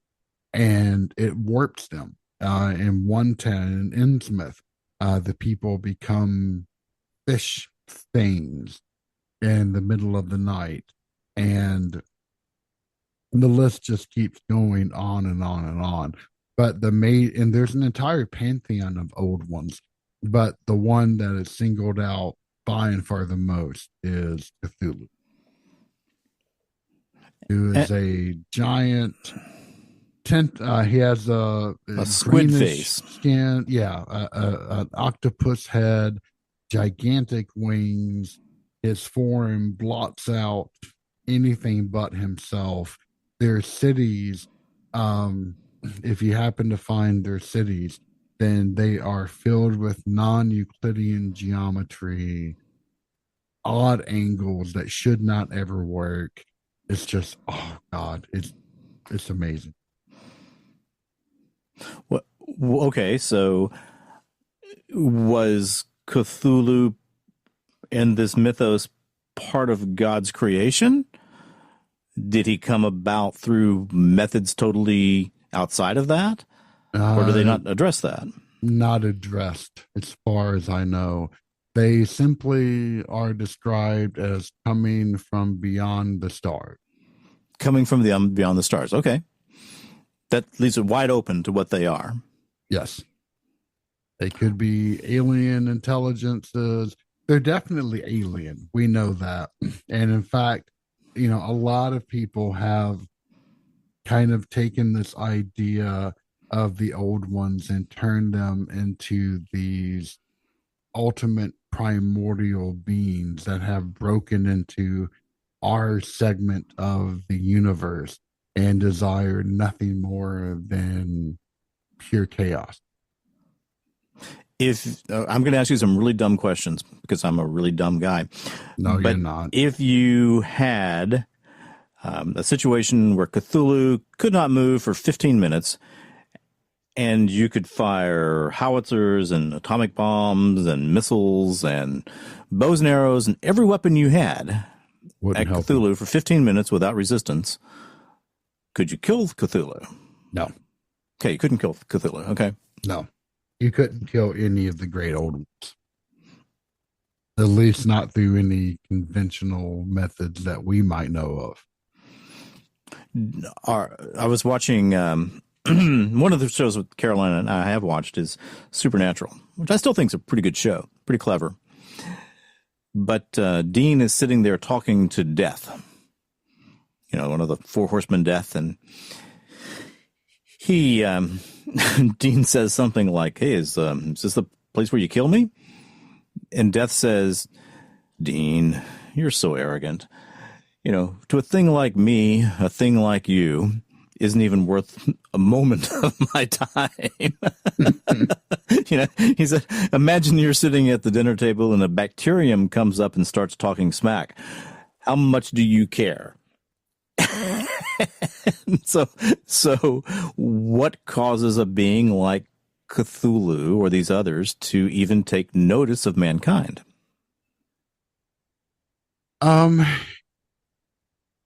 Usually it is people digging into the dark corners of their own psyches, of the world itself. Like most of the people that come to find out about the existence of the old ones are researchers. They're people that have been, archaeologists, and they stumble across something, and that's what alerts them to the fact that there is a greater reality out there that is not kind and loving, but indifferent, and hateful. Okay. So, what's your favorite Lovecraftian storyline?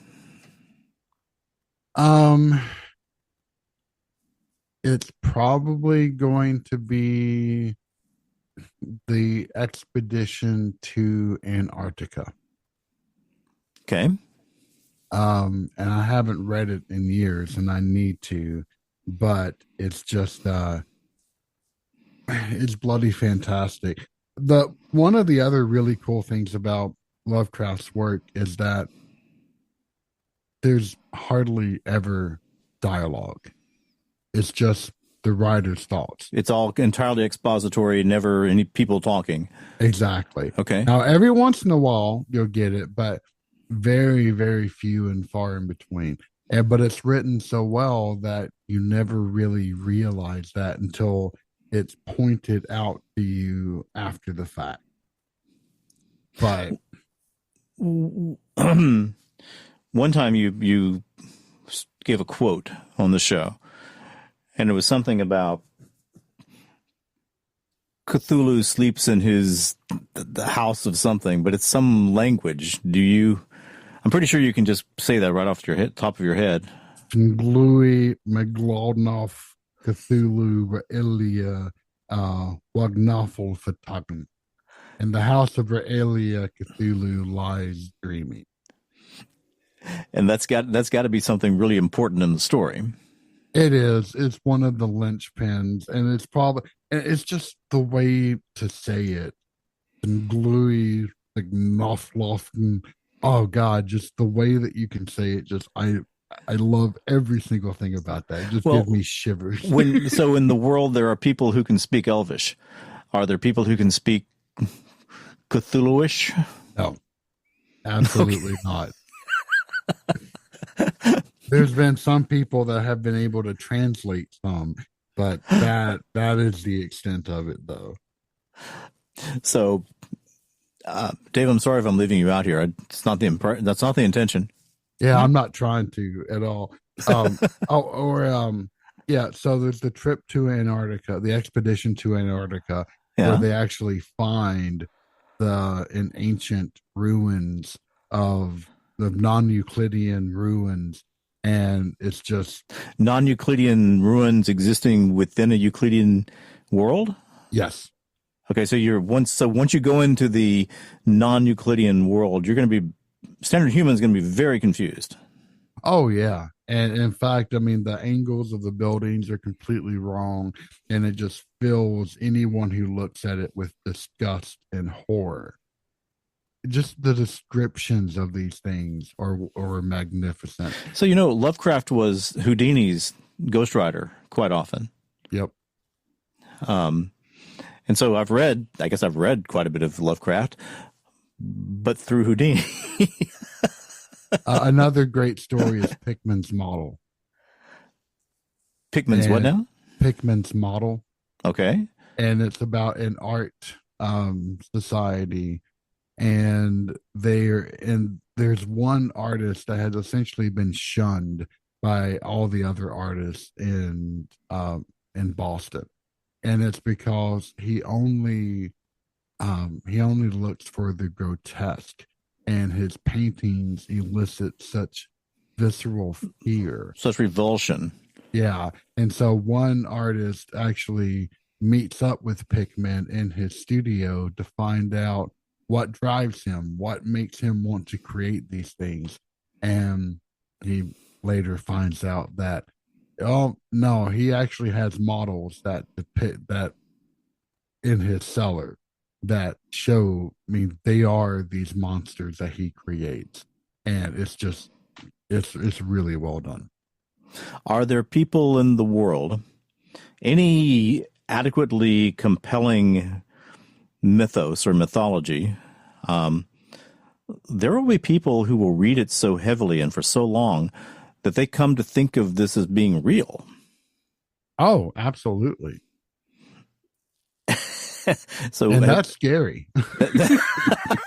That is really, because this is not something you would ever want to wish into any kind of reality. right. This is I not know kindergarten of. stuff.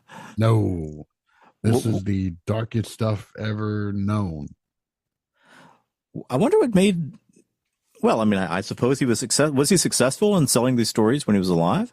Yeah, he was. I mean, he wasn't rich by any, and I think he died destitute. But Many writers do.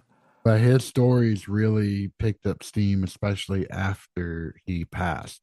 And the entire idea of Cthulhu has just ramped up so much. And he didn't just write about Cthulhu. He also wrote about, one of his best kind of sci-fi stories is The Color from Outer Space, which has been depicted in movies quite a few times now. And unfortunately, the latest one with Nick Cage is absolutely atrocious. But it's still a fantastic story. I mean, the story itself is amazing. Nick Cage is about a once every 4 movies film nowadays. Unfortunately. And he makes a lot of movies. He makes a lot of movies. So, Yeah. Every 2 years or so, you get one that's, hey, that wasn't too bad. What did I see him in recently? Knowing, which I thought was a decent movie. That was a decent movie. Yeah. Yeah, I thought that was a decent movie. I was going to watch Longlegs till I found out he was in it. And I went, nope, I ain't going to see that.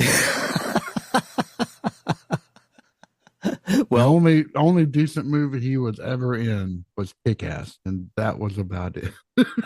So the name of the science fiction story you talked about was The Color from Outer Space? Yes. Can you give a 2-minute synopsis?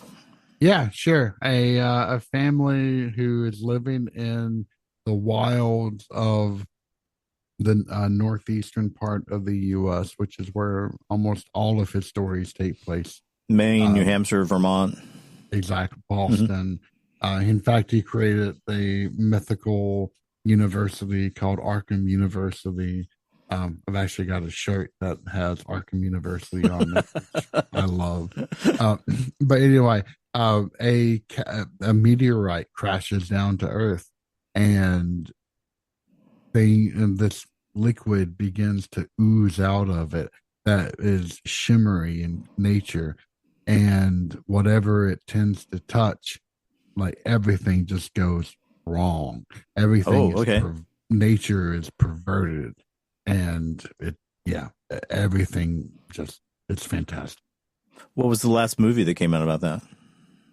The latest one with Nick Cage, and it's literally called The Color from Outer Space. The Color from Outer Space. Okay. Well, the only decent part of that movie was the very end. When Nick Cage gets killed or something? No, I wish. It was kind of, they envisioned the I'm not trying to spoil things. So if anyone doesn't want to hear this, then flip ahead by like 15 seconds. But it's when he gets a vision of where this meteorite came from, and it's just this purple ultraviolet world filled with mindless bugs of every single type. And that was actually a pretty well done shot. I mean, it's horrifying in nature. All right, I'll ask you the question I've asked about other things. Is there any joy in the Lovecraftian universe? No. Okay. Not well. There can be a wistfulness. There's a couple of pieces of pretty bad poetry that you can find about people wishing for alien vistas and worlds, but that's about the closest you could ever come to joy, unless you're talking about like some of the corrupted followers of the great old ones. They can be lost in religious fervor, but even that is just horribly perverted. I think that's the closest you ever get to joy in that universe. Well, I don't feel like I've done a very good job of interviewing on this because I know so little about it. No, I've just probably done a horrible job. No, you've done. Of Dave, you've got explaining. anything to ask about the Lovecraftian universe? Nope.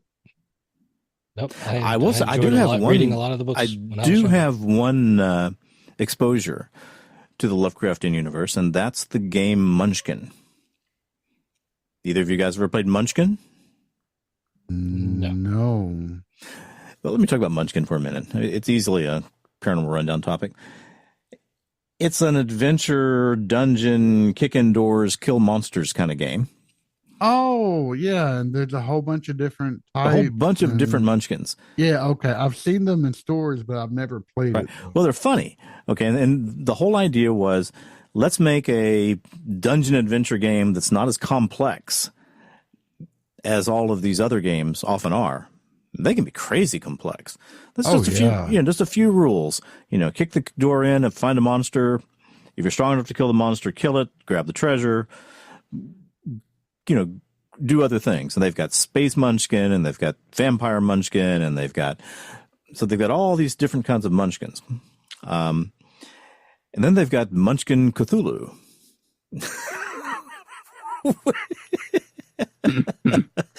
Which is actually the least fun to play, because your type, your profession or whatever changes like they do in these games. You're a mage or you're something, a bard. Well, you become a cultist.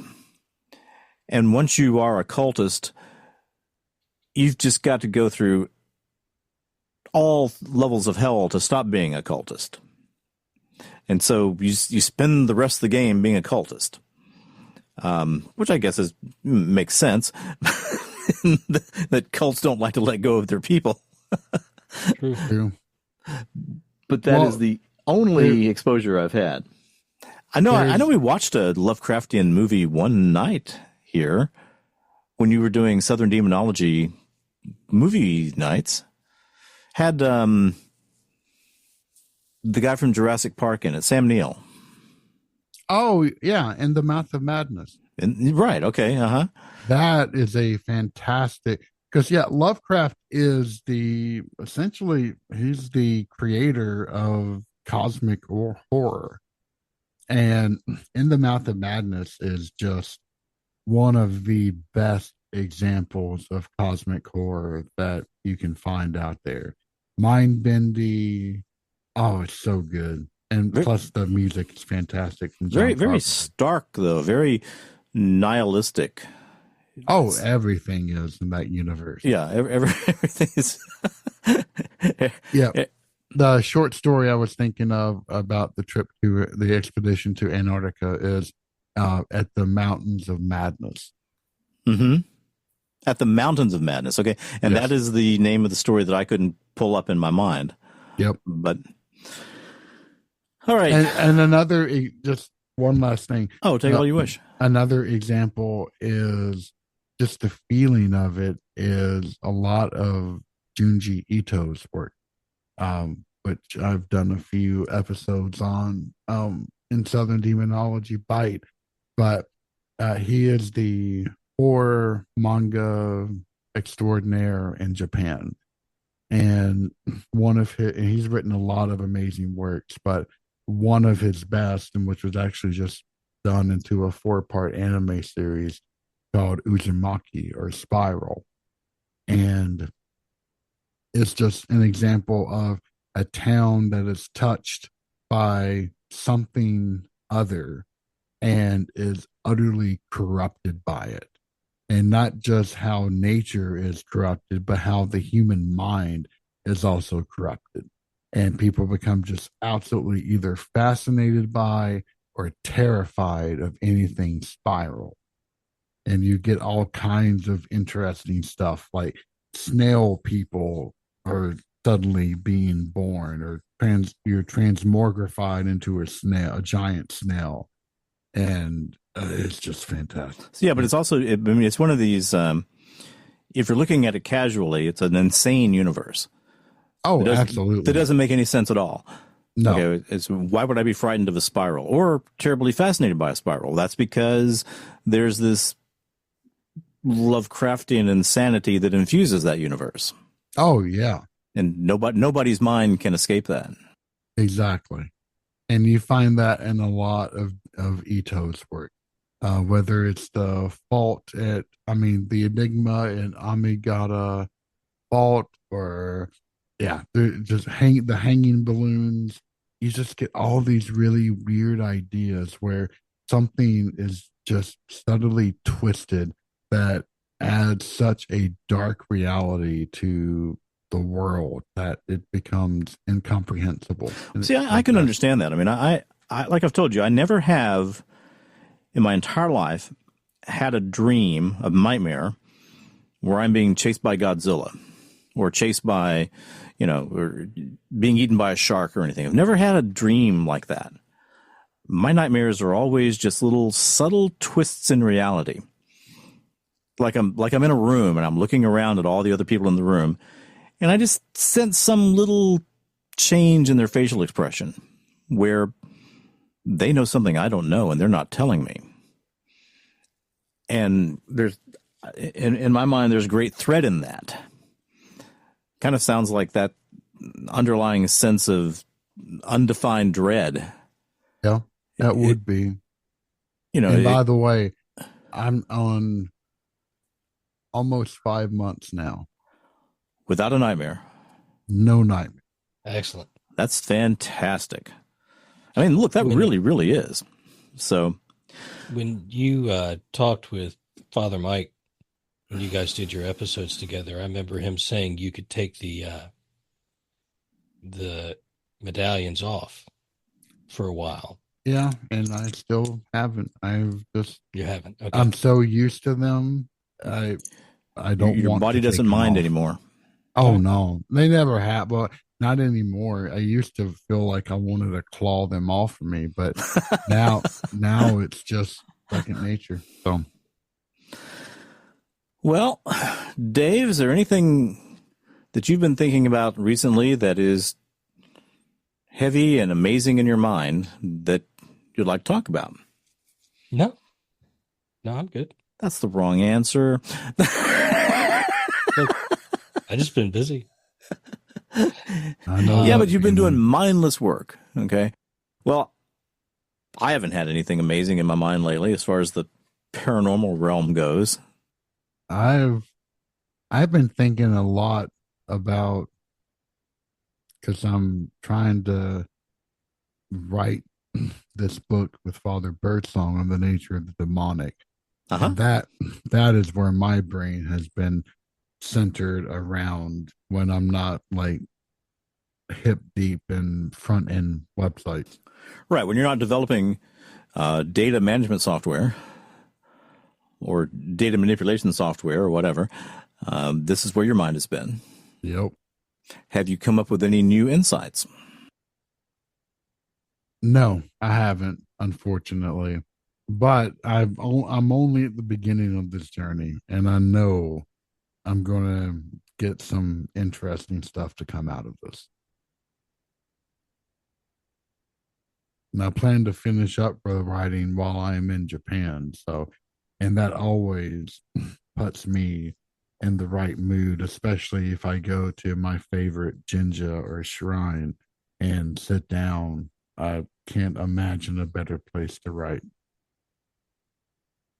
What was the term that I came up with, the Japanese term, Johutsu, those who disappear? Yeah, I don't know. I mean, it sounds familiar, but I can't. Well, that's okay. I may, I don't know. I may get Avalon to tell us about Johutsu. That'd be a good idea. Yeah, I was curious what it is. Yeah, I get Avalon to do that, or Cedric. But I mean, that idea is a pretty common one, because one of the most famous sayings in Japanese is the nail that sticks out is the first to get to get beaten down or nailed down or whatever. Yep. Hammered down, I guess. How do people honestly, like all three of us, who really don't care a whole lot about fitting in society, and in fact are probably a little happier if they don't fully fit in. Accurate. How do we, how do guys like us fare in Japan? Oh, you fit in. There, I mean, so there's two aspects to it. First, you're a gaijin, you're a foreigner, and the rules don't strictly apply to you. Okay. People are willing to give you a pass because they assume that you're ignorant. So it's not out of a place of love. It's of a place of Pity. No, yeah, you don't know any better. So, however, if you demonstrate that you understand societal rules and language rules, then they will pay a lot closer attention to you. And you better follow those rules, because if not, you're in danger of eliciting the evil eye. And it is, oh God, it's a magical thing when you're on a train, a subway, and someone is doing something they're not supposed to. Like whether what? It's putting on makeup or eating, you will see, or being too loud, you will see everyone's head swivel to stare at that person. And there's even a unique piece of onomatopoeia that goes along with it, which is G. And it's just this verbal, So unless you're totally oblivious, you would understand immediately that you've done something that you shouldn't have done. Oh, yeah. And usually 9 times out of 10, that's enough to get whoever it is to stop. And everybody is saying that out loud. Oh, no, but that's the sound that most people hear in their head when that evil eye happens. Gee. Okay. So let me, because I wanted to understand this from before.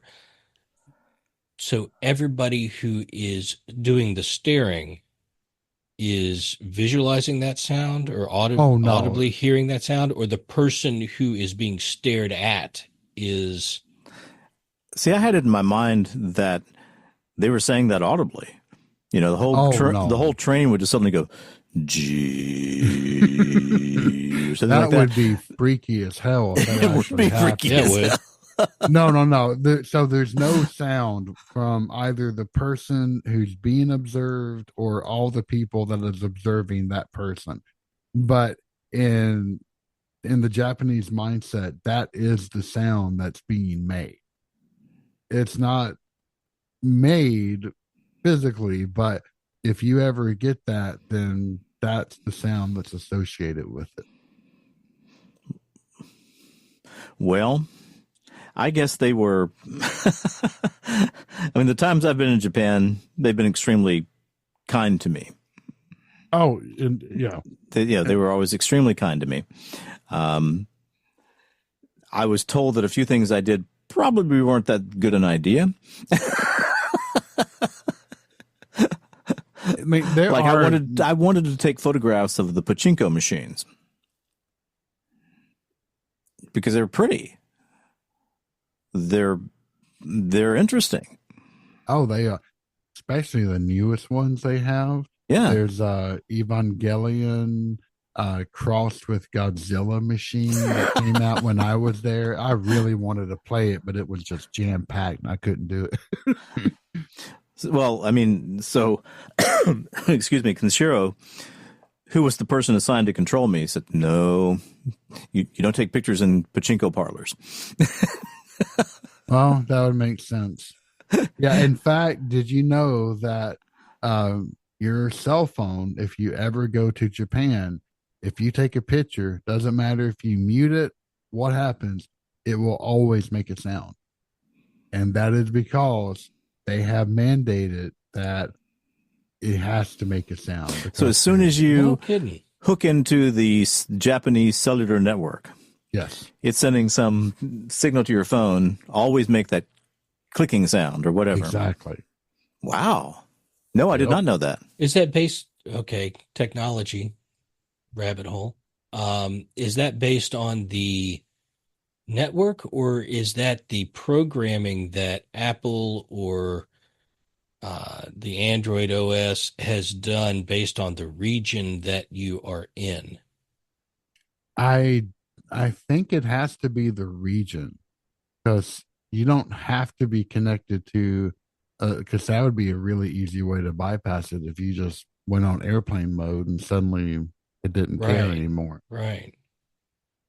And I can't imagine the cell phone manufacturers allowing OS modifications or flags to be set from a cellular network. Oh, so yeah. it's got to be programmed into the OS then. I think it would have to be based on GPS location. That's interesting. Well, gentlemen, I guess we should call it a night. And I want to say thank you to both of you for being here. I will talk to both of you soon, and thank you very much. All right, y'all have a good night. Y'all have a good one. Good night, guys. Hello, this is Avalon Leanne Dankworth Smythe, signing off for this week's episode of the Paranormal Rundown.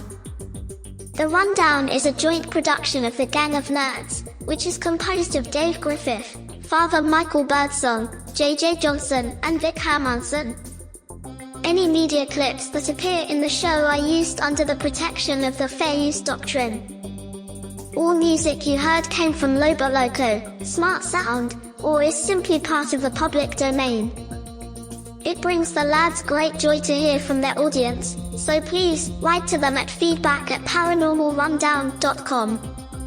Thank you for listening, and good night.